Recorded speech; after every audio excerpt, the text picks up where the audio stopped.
مطالبنا هي مطالب شهداء 9 أفريل.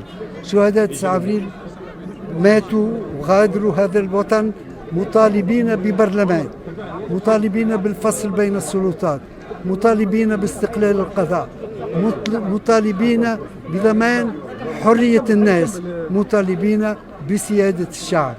هذه هي مطالبنا اليوم.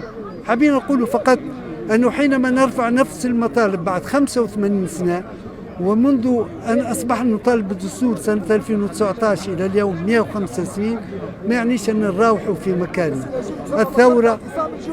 الثورة كانت تتويج لكل هذا المسار الطويل، واليوم نعيش قوس سيغلق قريبا لأنه يهدد البلاد بالانهيار، وأبناء تونس لن يتركوا بلدهم ينهار. سيد أحمد، كيفاش قريتوا تصريح رئيس الجمهورية فيما يخص الانتخابات القادمة، ترشح من عدم الترشح، وخاصة عدم تسليم الدولة إلى ما هم غير وطني؟ كيفاش قريتوا هذا؟ هو عبر بأنه وصية على تونس وعلى مستقبل تونس، وأنه هو اللي يتحكم في قرارات الشعب التونسي شكون يختاروا وطني أو غير وطني. هذا كله كلام مردود عليه، كي جل الكلام اللي يقول فيه ما عنده كان السب والشتم والتخوين والتحقير، ما عنده ما يبيع.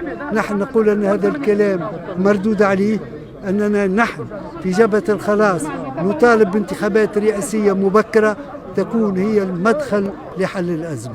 قيس سعيد فيها موجود؟ نعم. قيس سعيد ينجم قيس سعيد يلزم يجاوب على ما قام به.